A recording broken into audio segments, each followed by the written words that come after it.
우리 찬송가 95장 우리 찬송 부르시겠습니다. 찬송가 95장입니다. 나의 기쁨 나의 소망 되시며 나의 생명이 되신 주 밤낮 불러서 찬송을 드려도 늘 하신 마음뿐일세. 나의 사모하는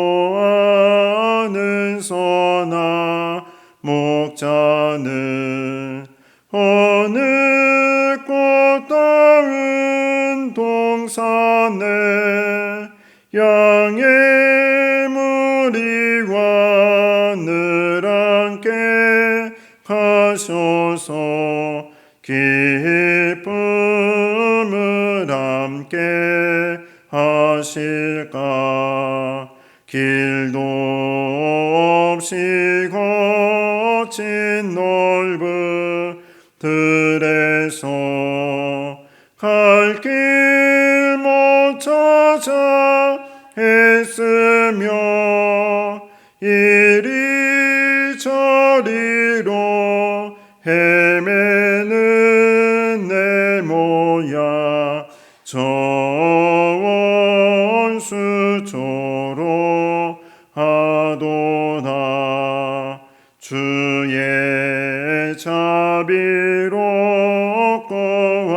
화평한 얼굴 모든 천사도 반기며 주의 놀라운 진리의 말씀에 전치가 와닿아도다. 나의 진정사하는 예수님 음성조차도 반갑고 나의 생명과 나의 참 소망은 오직 주 예수 뿐일세. 아멘. 기도하겠습니다. 사랑의 하나님 아버지, 감사를 드립니다. 이 궂은 날씨 가운데도 우리의 발걸음을 주님의 전으로 향할 수 있도록 인도하여 주셔서 주님의 귀한 말씀을 들을 수 있도록 인도하여 주시니 감사를 드립니다. 하나님 아버지, 이 시간도 주의 말씀을 통해서 예수 그리스도가 나의 구세주임을 또 하나님의 아들 되심을 고백하는 시간이 되게 인도하여 주시옵소서. 또 요한복음을 통하여 더 깊이 주님을 알아가는 저희들 될 수 있도록 인도하여 주셔서 날마다 우리 주님과 동행하는 삶을 살아가게 하여 주시옵소서. 이 모든 말씀 예수님의 이름으로 기도하옵나이다. 아멘. 성경 말씀 보시겠습니다. 요한복음 1장 1절에서 3절 말씀입니다. 요한복음 1장 1절에서 3절 말씀, 우리 말씀 다 함께 봉독하시겠습니다. 태초에 말씀이 계시니라. 이 말씀이 하나님과 함께 계셨으니 이 말씀은 곧 하나님이시니라. 그가 태초에 하나님과 함께 계셨고 만물이 그로 말미암아 지은 바 되었으니 지은 것이 하나도 그가 없이는 된 것이 없느니라. 아멘. 우리가 계속해서 이 복음서의 말씀을 살펴보고 있습니다. 거의 우리가 지금 이제 한 학기죠, 전반기 동안 이 복음서만 지금 계속해서 살펴보고 있는 것 같아요. 우리가 지금 복음서는 4복음서가 있죠. 마태, 마가, 누가복음. 우리가 지난 시간까지 마태복음, 마가복음, 누가복음을 이제 살펴봤는데, 자, 우리가 이 마태, 마가, 누가복음을 무슨 복음이라고 하죠? 그렇죠. 공감복음. 그렇죠. 공감복음. 그러니까 같은 관점에서 예수님을 바라봤다 해서 공감복음이다 하는데, 자, 여기에 이제 복음서 하나가 더 들어가는데 그게 바로 요한복음입니다. 요한복음은 이제 우리가 사복음서 하면 요한복음인데, 이 요한복음은 조금 똑같은 예수님이지만 어때요? 다른 각도에서 본 거예요. 다른 각도에서 예수님을 보았다라는 것입니다. 그래서 제가 그 설명을 드렸죠. 똑같은 예수님이지만 누구의 관점으로 바라보는가 하는 거에 따라서 예수님을 바라보는 시각도 달라질 수 있다라는 것을 제가 전에 공감복음 할 때 말씀을 드렸습니다. 요한복음은요, 강조하는 게 뭐냐면 하나님의 아들이에요. 하나님의 아들 되신다라는 것을 강조하고 있습니다. 특히 그러니까 요한복음은 여러분들 이것만 기억하시면 요한복음은 예수님을 어떻게 소개하는가? 하나님의 아들. 근데 하나님의 아들이 무엇을 입고 이 땅에 오셨다? 육신을 입고 이 땅에 오셨다 해가지고 그것을 우리가 뭐라고 하냐면은 성육신이라고 하죠. 그러니까 요한복음은 여러분들 다른 것보다 예수님을 어떻게 소개하고 있는가? 하나님의 아들이다. 또 두 번째로는 성육신 하셨다. 인간의 몸을 입고 이 땅에 오셨다. 이게 그 가장 요한복음의 키워드예요. 핵심이에요. 핵심 주제입니다. 아마 계속해서 이게 이제 오늘도 살펴보려고 하는데, 그런데 왜 이거를 우리는 뭐 너무나도 당연히 잘 알고 있어. 하나님의 아들 예수 그리스도 인간의 몸을 입고 이 땅에 오셨지 하는 것을 우리는 잘 알고 있지만, 이 당시에는 뭐냐면 인간의 몸을 타락한 것으로 봤어요. 그렇죠? 인간의 몸을 타락해가지고 인간은 더럽고 추악한 이 육신이 그런데 무엇만 성스럽다? 영적인 것만 성스럽다라고 생각을 한 거예요. 그러니까 이단 중에 어떤 이단이 있냐면, 어떻게 하나님이 더럽고 추악한 인간의 몸을 입고 이 땅에 오실 수 있느냐? 그거는 말이 안 된다 하고 주장했던 사람들이 제가 지난 시간에도 잠깐 언급했던 영지주의자들이었어요. 영지주의자들.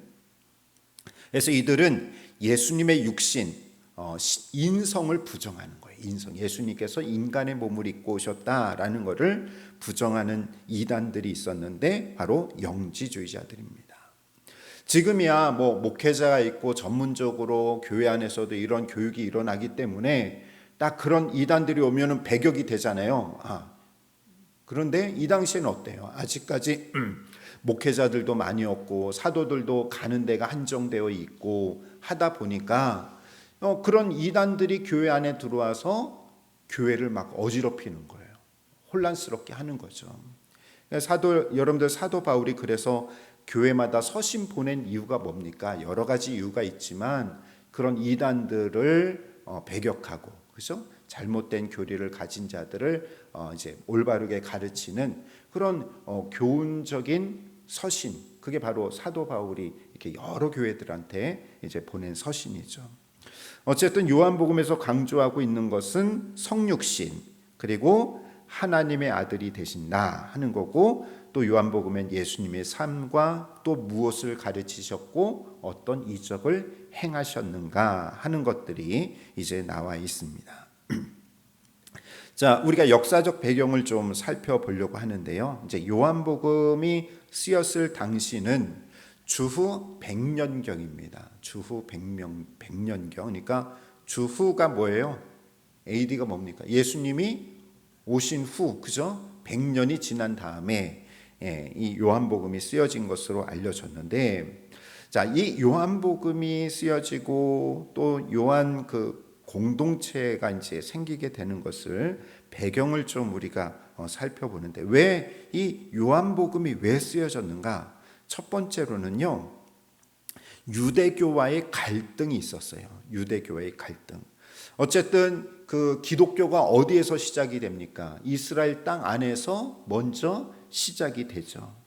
그러니까 이 기독교가 예수 그리스도가 복음을 이렇게 퍼져나가면서 유대인 중에서 예수님을 메시아로 그리스도로 믿고 고백하는 자들이 있었는데, 자, 이런 자들이 유대교 안에서 회당 안에서 함께 그러니까 그 믿음을 지켜나가고 유대교 안에서 유대 사회 안에서 지켜나가고 있는데, 자, 이때 가장 무서운 것이 뭐냐면 예수 믿고 회당에서 뭐 했다고요?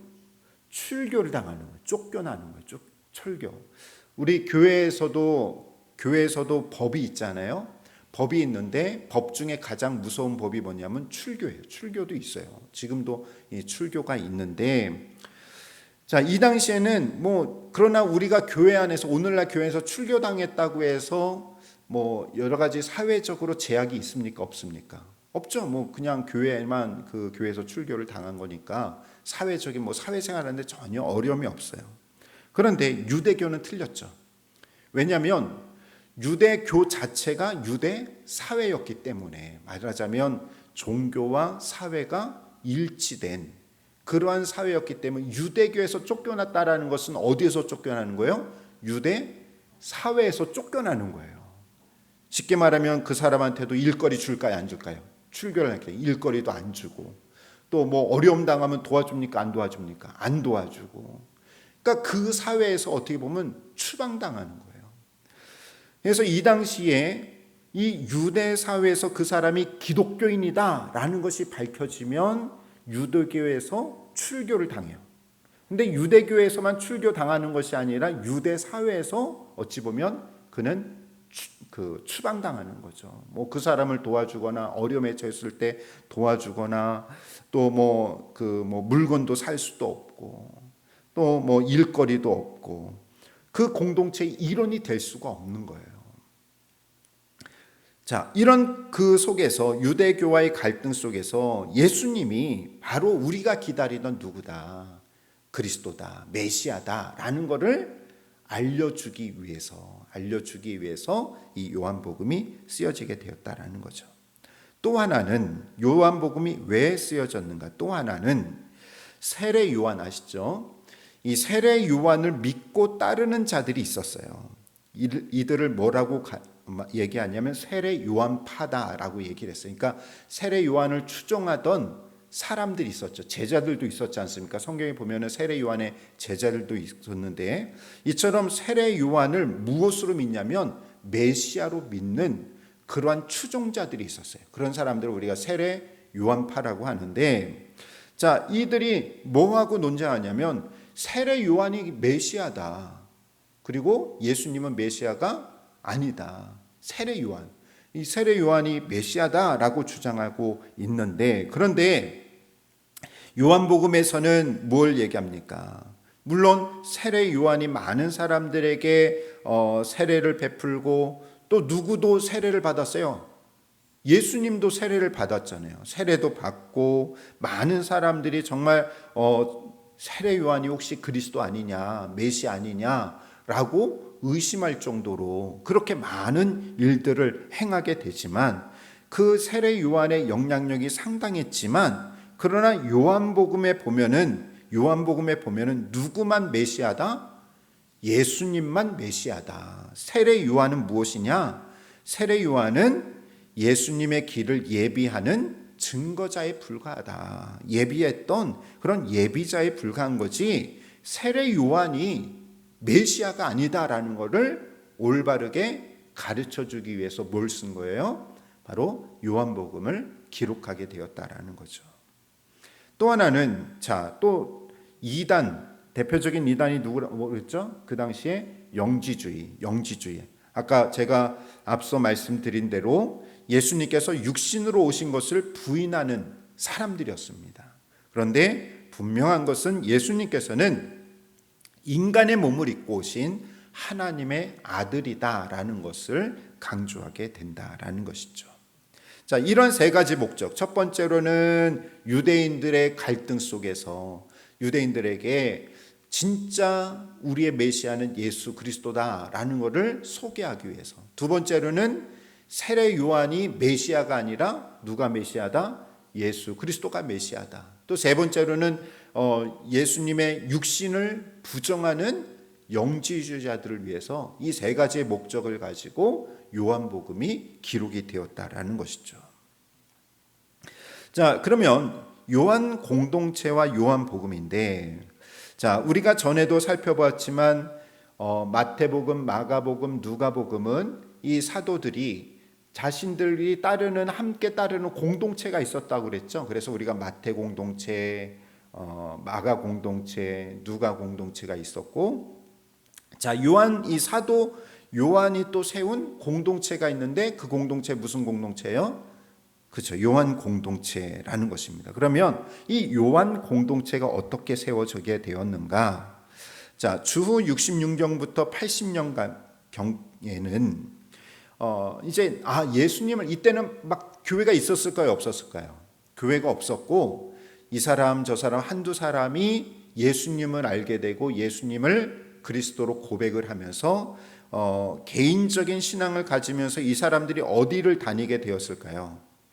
그렇죠. 회당을 다닌 거예요. 그냥 회당에 다닌 거예요. 왜냐하면 회당은 기도하는 처소이기 때문에. 그리고 여러분들 사도 바울도 어느 지역에 가면 제일 먼저 가서 복음 전한 곳이 어디였어요?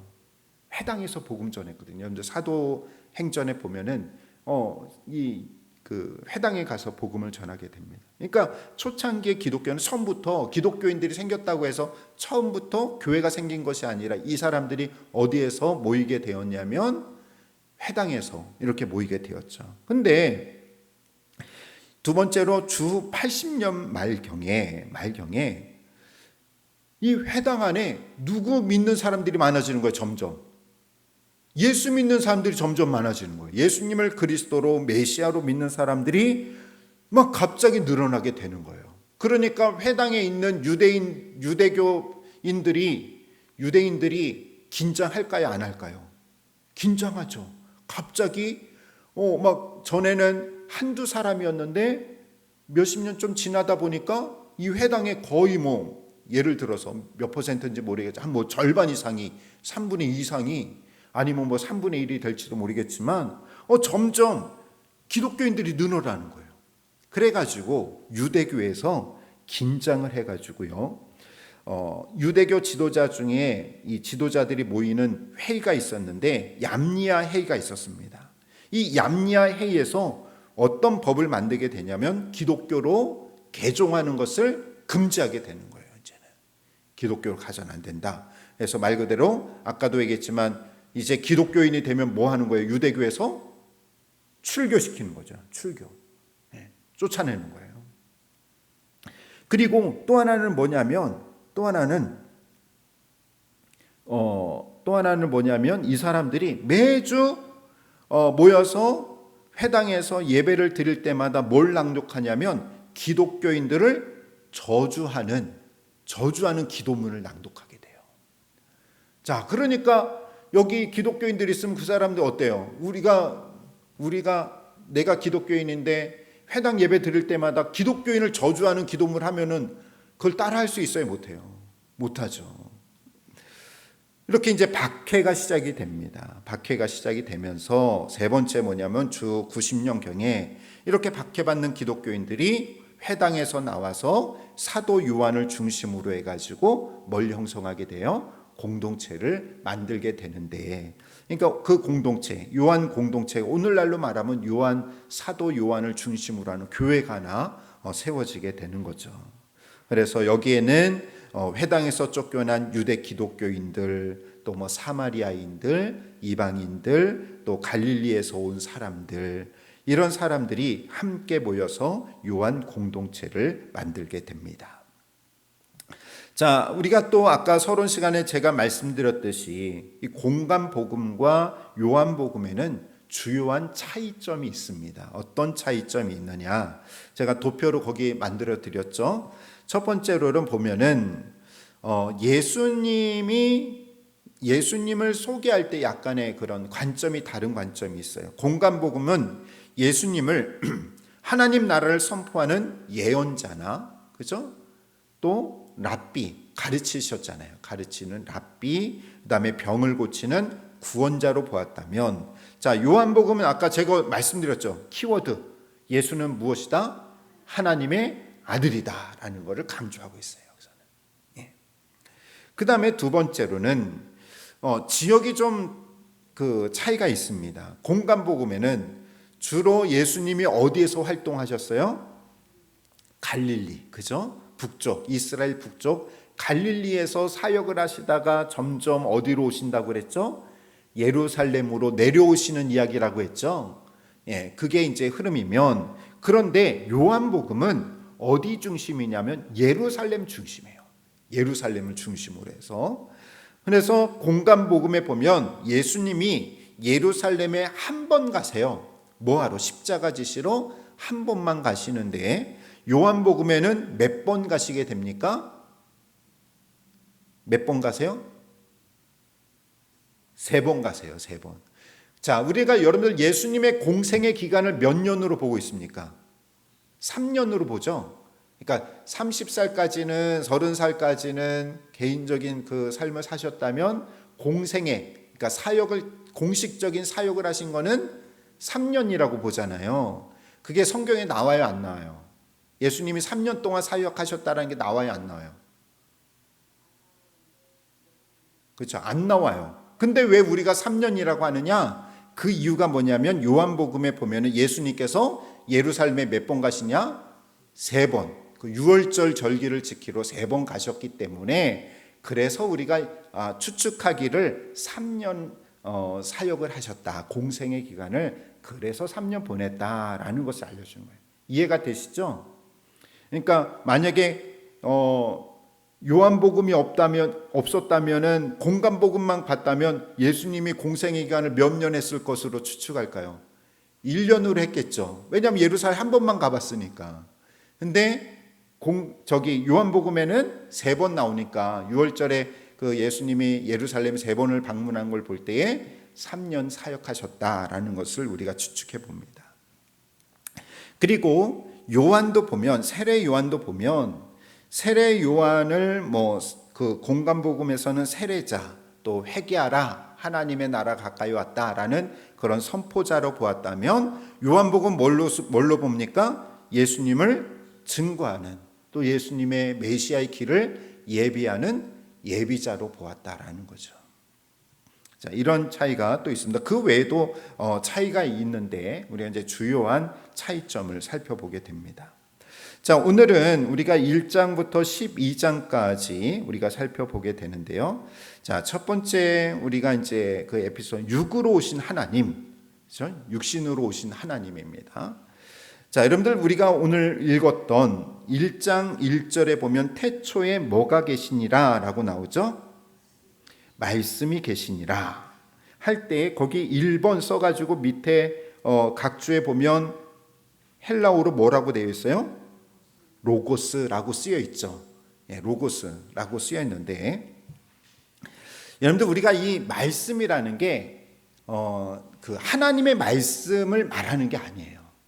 이 로고스라는 것은 뭐냐면,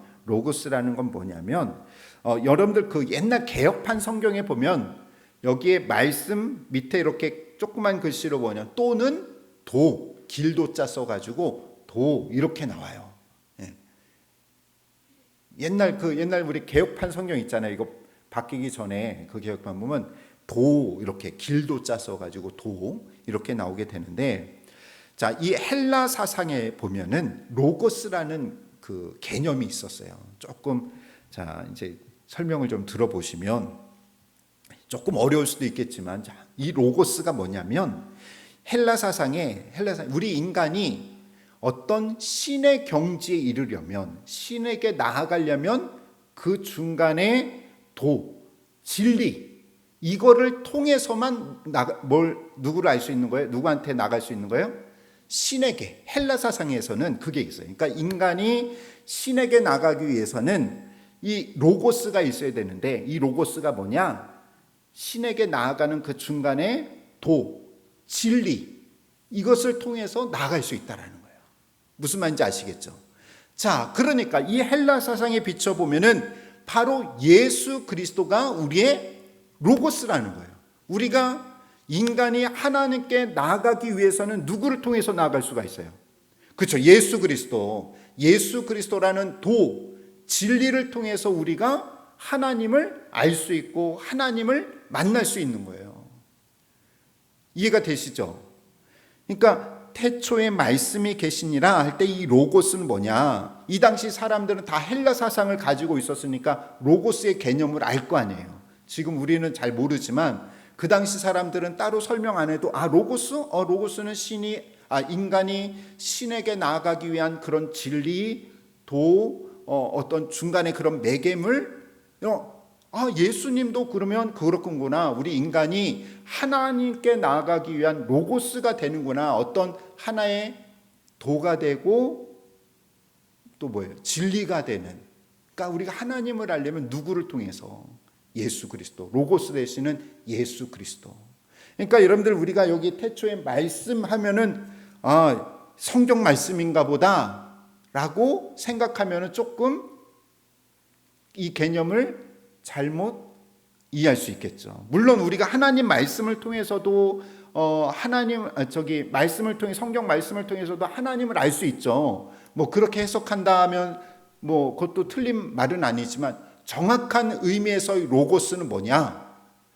정확한 의미에서 로고스는 그 당시 헬라 사상에 있는 로고스는 인간이 신에게 나아가기 위한 진리 이것을 통해서 나아가는 것처럼 우리 인간들이 하나님께 나아가기 위해서는 예수 그리스도 로고스를 통해서 나아가게 된다라는 것을 알려주고 있는 거예요.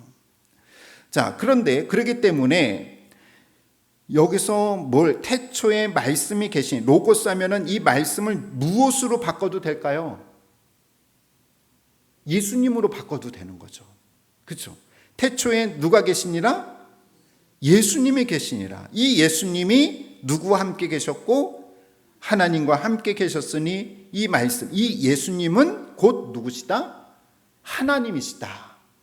여기 말씀을 무엇으로 바꾸면 되냐면 예수 그리스도로 바꾸면 되는 거죠. 예수 그리스도로 바꾸면 여기서 잘 이제 보면은 예수님은 어떤 분이십니까? 첫 번째로 보면은 하나님이시다라는 거죠. 하나님이다라는 거예요.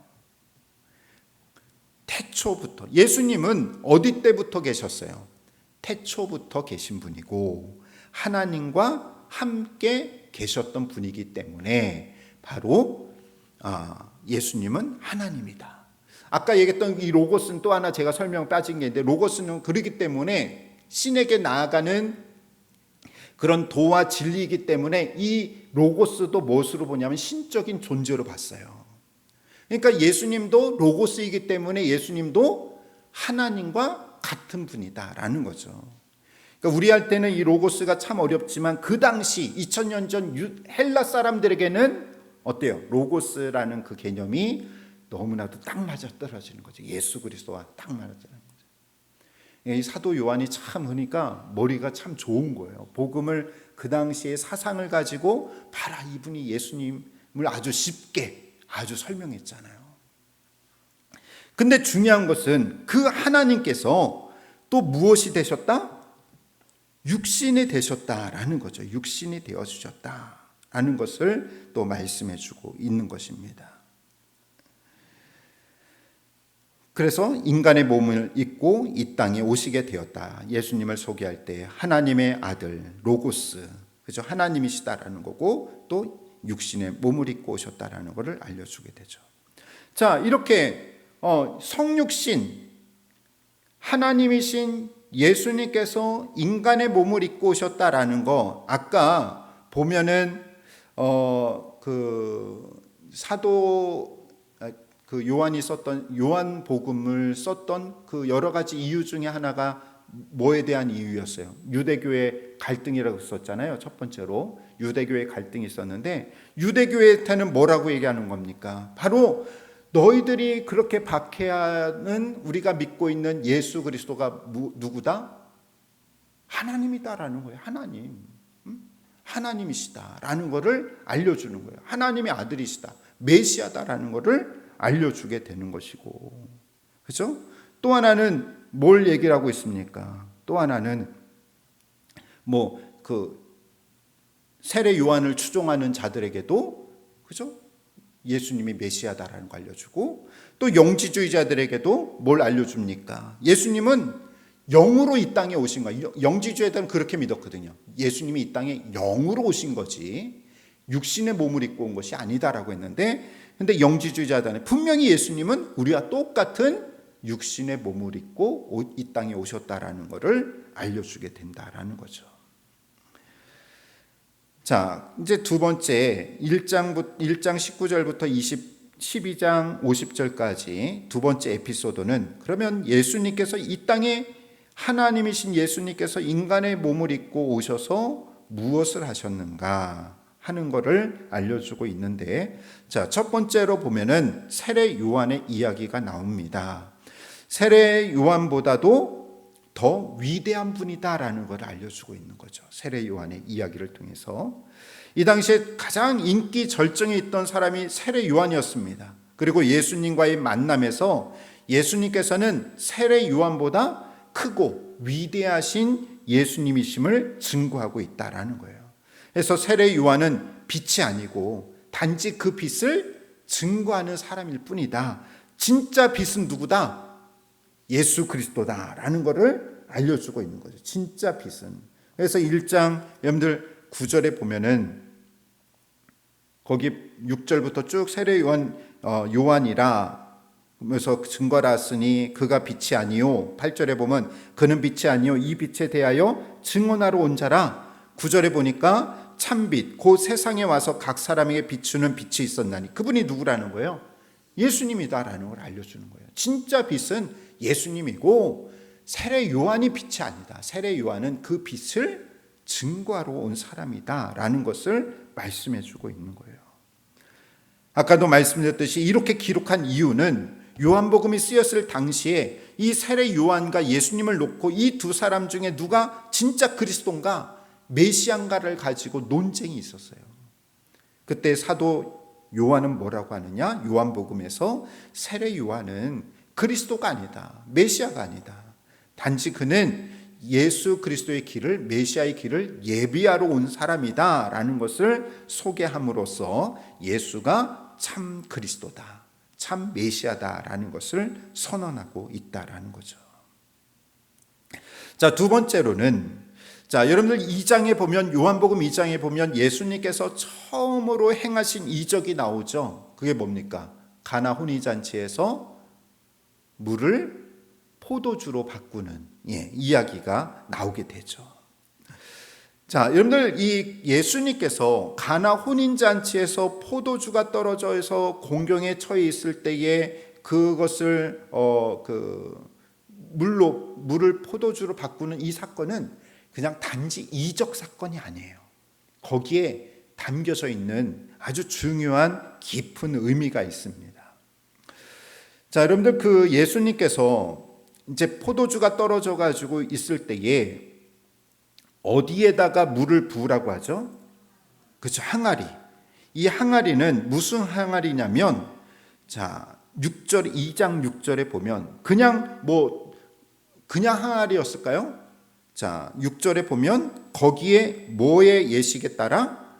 유대인의 정결 예식을 따라 두세 통 드는 돌 항아리 6이 있는데 라고 했는데, 자, 거기에 유대교의 정결 예식을 행하는 그 6 항아리 위에 그 물을 포도주로 만든 이 사건은 어떤 의미가 있느냐. 그리고 나중에 그 예수님이 만드신 물을 포도주로 바꾼 그 포도주 맛은 이전보다 더 좋았어요? 안 좋았어요? 훨씬 더 맛이 있다라고 했죠. 훨씬 더 좋다라고 이야기를 하고 있는데, 자, 이거는 무엇을 의미하느냐? 왜 여기 유대인의 정결 예식, 이게 왜 들어갔을까? 아까 우리 시대적 배경 볼 때에 누구의 박해를 받았다고 했죠? 유대인들의 박해를 받았잖아요. 유대인들의 박해를 받았는데, 지금까지 유대교는 사람들에게 어떤 위기에 처했을 때 그거를 바꿀 수 있는 힘이 있습니까? 없습니까? 바꿀 수 있는 힘이 없어요. 그런데 이거를 바꿀 수 있는 분이 누구냐? 예수 그리스도라는 거죠. 그리고 그 어려운 그 상황 속에 다시금 이 포도주를 통해서 사람들에게 기쁨을 주고 즐거움으로 바꿔주는 거, 이게 바로 예수 그리스도의 놀라운 은혜다.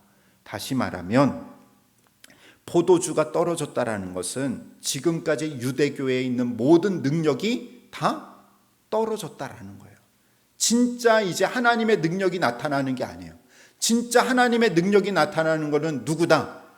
예수 그리스도를 통해서 능력이 나타나게 된다라는 거예요. 그러니까 지금까지 유대교가 아닌 누구를 통해서? 예수 그리스도를 통해서 많은 사람들이 천국의 잔치의 그 기쁨을 누리게 되는 것이고 즐거움을 누리게 된다. 유대교가 결코 우리에게 즐거움과 어떤 기쁨을 가져다주는 그 천국으로 우리를 이끌 수 없다라는 것을 알려주는 그런 놀라운 사건이 이 포도주 사건이다라는 것입니다. 자, 그 다음에 세 번째로는 또 2장에 보면은 어떤 이야기가 나오죠? 성전을 정화시키는 사건이 나오죠. 청결하게 하는 사건이 나오는데, 자, 그런데 여러분 다른 복음서는 공간 복음은 주로 어디에 나와요? 그게 앞부분에 나옵니까? 뒷부분에 나옵니까? 예수님이 성전 청결하게 하는 뒷부분에 나오죠. 그죠? 그런데 요한복음은 어디에 나와요? 앞부분에 2장에 나와요. 2장에 나오는 그런 차이가 있는데, 자, 여기서 강조하는 것은 뭐냐? 요한복음이 강조하고 있는 것은 무엇이냐면 이 유대교에 대한 성전과 제사 제도를 부정하는 거예요. 이거를 부정하면서 이제는 성전이 아닌 누구를 통해서 나아갈 수 있다? 하나님께 예수 그리스도. 그래서 이 성전을라라는 그 말씀은 뭐냐? 이 성전을라라는 그 말씀은 이제 유대교의 지상에 있는 성전의 그 지상을 비판하면서 내가 사흘 동안에 다시 일으키리라 라고 하시죠. 사흘 동안에 다시 일으킨다라는 걸 뭘 말하는 걸까요? 예수님의 그쵸, 십자가 죽으셨다가 부활하는 사건을 말하는 거죠. 그러니까 이제는 성전이 아닌 누구를 통해서? 예수 그리스도의 십자가와 부활을 통해서 이제는 하나님께 나아갈 수 있다라는 것을 알려주는 그러한 말씀이죠. 그리고 네 번째로는 3장에 보면 니고데모의 대화가 나오게 되죠. 자, 니고데모가 어떤 사람이었습니까?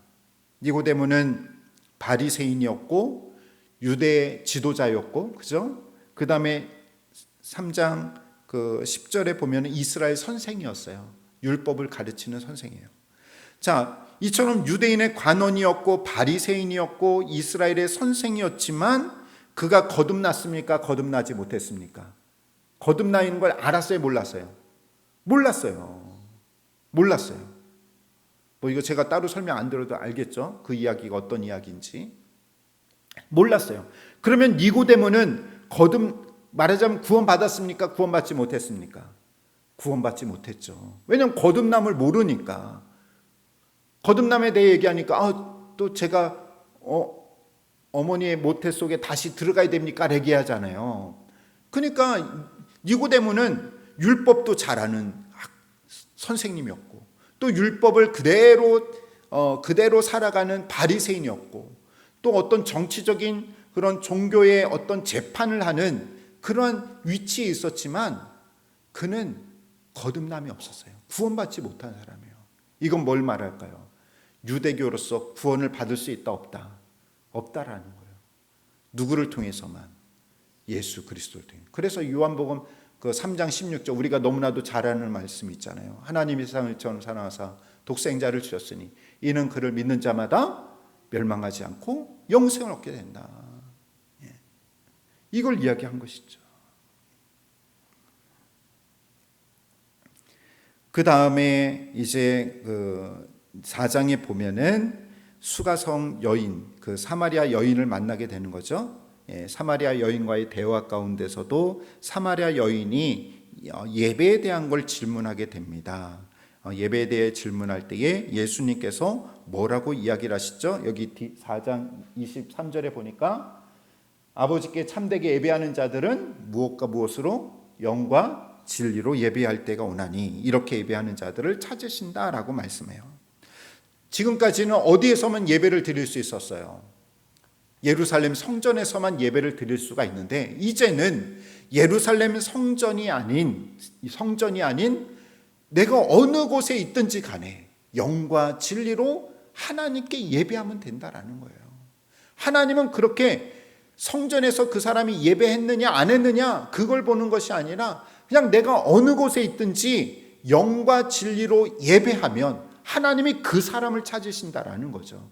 너 예루살렘에서 예배 드렸어 안 드렸어? 그게 아니라 하나님이 찾는 사람은 영과 진리로 예배하는 자를 찾으신다라는 거예요. 자, 여러분들 지금까지 다 보면은 은연중에 뭘 비판하고 있어요 지금? 유대교를 계속 비판하고 있잖아요. 유대교는 계속 막 성전을 중시하죠. 율법 중시하죠. 뭐 이렇게 하는데 율법 행하는 걸 중시하는데 예수님은 그걸 다 가로푸십니다. 성전이 아니라 예수 그리스도를 믿는 믿음으로. 그렇죠? 너가 아무리 율법을 잘 알고 율법을 행해도 이스라엘의 선생이어도 그걸로 너는 구원받지 못한다. 나를 믿는 믿음으로 예수 그리스도를 믿는 믿음으로 구원을 받는다. 예루살렘 성전에서 예배하는 게 아니라 우리가 어느 곳에 있든지 간에 유대교는 어디에서 꼭 예배 드려야 돼요? 성전에서 예배 드려야 되잖아요. 그게 아니라 하나님은 예배하는 자, 영과 진리로 예배하는 사람을 찾고 계신다 라면서 어찌 보면 은연중에 뭘 비판하고 있어요? 이 유대교를 비판하고 있다라는 것을 우리가 이 요한복음에서 살펴보고 있다라는 거죠. 자, 그래서 이제 이어지는 거는 이제 예수님의 공생의 사역들이 나오게 되는데 예수님의 이적 사건들이 나오게 되죠. 5천 명을 먹이시는 사건, 무리를 거르시는 사건, 또 죽은 나사로를 살리시는 이적들이 나오게 되고 또 치유하시는 이야기들 나오게 되죠. 신하의 아들의 병을 고쳐주시고 베데스다 연못가에서 38년 된 병자를 고치시고 또 맹인을 고쳐주시고 그죠? 그 다음에 또 하나는 무슨 사역이 있습니까? 교육 사역이에요. 이 요한복음의 특징 중에 하나가 뭐냐면 예수님을 가장 잘 소개하고 있는 복음서가 어디냐면 요한복음이에요. 그렇기 때문에 여러분들 초신자들한테 성경을 읽으라 제가 전에도 얘기했던 것 같은데 초신자들에게 여러분들 주변에 어떤 처음으로 예수님을 믿는 사람에게 나 예수님이 누군지 좀 궁금해 하면은 어디부터 읽으라면 좋을까요? 창세기서부터 읽으라면 좋아요? 그렇죠. 요한복음 읽으라고 해요. 요한복음. 왜냐하면 요한복음에는요 예수님이 어떤 분이신지를 잘 설명했어요. 자, 그래서 예수님은 나는 뭐라고 합니까? 생명의 떡이다. 나는 세상의 빛이다. 나는 선한 목자라. 나는 부활이요 생명이다. 나는 길이요 진리요 진리다. 이렇게 이야기하는 것처럼 이렇게 나는 떡이다. 나는 물이다. 빛이다. 길이다. 또 나는 문이다. 선한 목자다. 생명이다. 부활이다. 이 말씀 중심에는요. 나는 무엇이다. 라고 할 때 자, 거기에 뭐라고 제가 그 헬라어로 써 있습니까? 에고 에임이라고 돼 있죠. 에고 에이미. 나는 땡땡땡이다. 그러니까 나는 에고 에이미 하는 게 뭐 에고 뭐 생명 그죠? 그다음에 에이미 이렇게 얘기를 하는 거죠. 이 에고 에이미가 뭐냐면요. 여러분들 그 모세가 그 불꽃 속에 그 떨기나무 속에 그 불타는 떨기나무 속에 하나님을 만나게 되잖아요. 모세 출애굽기에 보면은 그때 이스라엘 백성들 이끌고 나와라 할 때 그럼 바로가 그 하나님 이름 물어보면 뭐라고 대답을 합니까? 할 때 뭐라고 했어요? 나는 스스로 있는 자다라고 하잖아요. 나는 스스로. 나는 그게 말하자면 나는 나다라는 뜻이에요. 나는 나다. 그게 뭐냐면 에고에임이에요. 하나님의 이름이 에고에임이에요. 그러니까 예수님이 에고에임이라고 쓰는 것은 뭐냐면 나는 나다. 나는 하나님이다라는 거죠. 하나님의 존재라는 것을 말하고 있는 거예요. 그러니까 쉽게 말하면 나는 부활이다 라는 건 뭐니까? 하나님은 부활이다 라는 거예요. 그 말과 같은 거예요. 결국 예수님이 에고 에이미라는 말을 쓰신 거는 예수님은 하나님의 존재가 되신다라는 것을 알려주고 있다라는 것이죠. 자, 구원사적 의미를 좀 우리가 살펴보도록 합니다. 첫 번째로는 요한 공동체에 침투한 이단들, 또 여러 가지 위기들이 있었는데, 첫 번째로 보면은 요한 공동체를 괴롭힌 주체들, 그 당시에는 가장 그 외부에서 오는 박해가 뭐냐면 로마 제국이죠. 로마 제국에 대한, 로마 제국이 주는 그런 박해. 또 두 번째로는 아까 또 누구의 박해가 있었죠? 유대교에 대한 박해가 있었죠. 그 다음에 내부적으로는 또 누가 있습니까? 교회 안에 이단들이 있어요. 이단들이 있는데 크게 쿰난 공동체와 영지주의가 나오게 됩니다. 이 쿰난 공동체, 아마 여러분들이 나중에 그 이스라엘에 가게 되면 이 쿰난 공동체가 머물렀던 그 지역을 가게 될 거예요. 그 지역을 가게 되는데, 그 사해 지역이 있는데 거기 동굴이 있습니다. 동굴이 이렇게 있는데, 이 사람들은 뭐냐면, 이 사람들도 철저히 뭐냐면 세상은 어둠이고, 그리고 예수님을 믿는, 하나님을 믿는 자들은 어디에 거하는 자? 빛에 거하는 자. 이 빛과 어둠을 딱 나눠요. 그래서 우리가 어둠의 세상에 거하면 되느냐 안 되느냐? 안 된다라는 거죠. 자기들은 우리는 빛이기 때문에 이 세상과 떨어져서 살아야 된다 해가지고, 말하자면 깊은, 우리나라 따지면 깊은 산속 들어가 가지고 자기들끼리만 사는 거예요. 근데 여기는 깊은 산속이 아니라 깊은 이런 광야 같은 데 가가지고 자기들끼리 모여서 그렇게 살아가게 되는 거죠. 그러면서 이 세상을 하나님이 심판할 때 어둠의 저 세상은 다 심판받으니까 우리도 그 세상 안에 있으면 어디에 누구의 심판을 받게 되는 거예요? 하나님의 심판을 받게 되니까 그들과 떨어져서 살아야 된다라는 거죠. 그래서 우리는 빛이고 저들은 어둠이다라는 것을 이야기를 하게 되는데, 자, 그런데 여러분들, 예수님은 그렇게 현실을 도피하면서 생활을 하셨을까요? 아니죠. 어두운 세상 속에 가서 뭘 바라신 거예요? 빛을 바라시면서 하신 거죠. 그러니까 세상과 동떨어진 것이 아니라 우리가 세상에 나가서 뭐가 되어야 되는 거예요? 빛이 되어야 된다라는 것을 알려주고 있는 거죠. 그다음에 두 번째로 보면은 영지주의자들. 이 사람들도 철저히 이원론이죠. 영과 육을 나누어서 육은 더럽고 추악하고 제약된 것이고, 또 우리 영은 깨끗하고 성스럽고 거룩한 것으로 이렇게 봤어요. 그래서 여러분들, 이 사람들 뭐냐면, 지금 우리 안에는 육신 안에는 뭐가 있죠? 영이 있죠. 영이 있는 거예요. 우리가 이렇게 살아있다는 거 뭐냐면, 육신 안에 뭐가 갇혀 있는 거냐면 영이 갇혀 있다라고 생각하는 거예요. 영이. 제가 있으면 김준호라는 이 육신 안에 김준호라는 영이 갇혀 있는 거예요. 육신에. 그러면 이 육신에서 영이 해방되려면 어떻게 될까요? 죽어야 되는 거죠. 죽어야. 그래서 죽음이 뭐냐? 우리의 영이 해방되는 것이다 라고 보았어요. 영이 해방되는 것으로 그렇게 보았습니다. 그러나 오늘 요한복음이 얘기하는 건 뭐예요? 말씀이 육신이 되었다. 이 세상 비록 타락했죠. 더럽고 타락하지만, 그러나 여전히 이 세상은 누가 만드셨어요? 하나님이 만드셨다라는 거죠. 하나님이 만드셔요. 또 하나님께서 구원하실 아름다운 곳이다라는 거죠. 그것을 이제 요한복음이 강조를 하고 있습니다. 자, 여러분들, 오늘 요한복음 우리가 12장까지 살펴봤는데, 자, 이걸 좀 기억했으면 좋겠어요. 요한복음이 강조하는 것은 예수님은 하나님의 아들이시고 육신의 몸을 이 땅에 입고 오셨다라는 것을 기억하시고, 요한복음이 쓰였을 그 당시에는 여러 가지 위기가 있었는데 첫 번째로는 유대교회, 그죠? 유대교회 그런 위기, 또 세례 요한을 그리스도로 믿고 추종하는 그런 세례 요한파, 그 다음에 세 번째로는 영지주의 같은 이단들, 이런 사람들의 잘못되었다라는 것을 알려주기 위해서, 이걸 변증이라고 하거든요.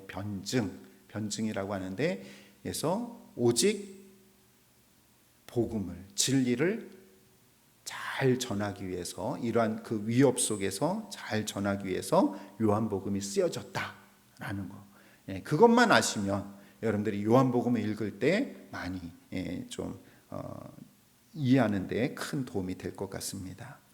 어쨌든 여러분들, 이 세상은 타락하고 더러운 것 같지만, 그러나 예수님처럼 우리들도 이 세상에 무엇을 비춰요? 진리의 빛을 비추고 복음의 빛을 비추어서 저들이 주님 앞에 돌아올 수 있도록 우리가 힘써 나아가야 된다. 그게 우리의 사명이다라는 것을 기억할 수 있는 저와 여러분들이 되시기를 주님의 이름으로 축원합니다. 같이 기도하시겠습니다. 사랑의 하나님 아버지, 감사를 드립니다. 오늘도 하나님의 진리의 말씀을 통해서 예수님이 누구신지를 깨닫게 하여 주시니 진심으로 감사를 드립니다. 아버지 하나님, 정말 우리가 참된 예수 그리스도를 믿는 그 믿음을 가지고 이 세상에 나아가서 아버지 하나님, 진리의 빛, 또 복음의 빛을 널리 비추며 나아갈 수 있도록 인도하여 주시옵소서. 이 모든 말씀 예수님의 이름으로 기도하옵나이다. 아멘. 하늘에 계신 우리 아버지 이름을 거룩하게 하시며 아버지의 나라가 오게 하시며 아버지의 뜻이 하늘에서와 같이 땅에서도 이루어지게 하소서. 오늘 우리에게 일용할 양식을 주시고 우리가 우리에게 잘못한 사람을 용서하여 준 것 같이 우리 죄를 용서하여 주시고 우리를 시험에 빠지지 않게 하시고 악에서 구하소서. 나라와 권능과 영광이 영원히 아버지의 것입니다. 아멘. 이상으로 마쳤고요. 이제 오늘로 이제 전반기 마치고 방학이 됩니다. 이제 한 8월 말까지, 중순까지 방학하시고요. 또 여름 행사도 있고 또 무더위 관계로 또 방학을 하게 되니까 전에 말씀드린 것처럼 여러분들이 좀 사복음서를 좀 집중적으로 좀 공부를 한다라는 생각을 가지고 여러분들 사복음서 좀 잘 한번 꼼꼼히 여러분들 필기하신 것까지 해서 읽어보시면 많이 도움이 될 것 같습니다. 네.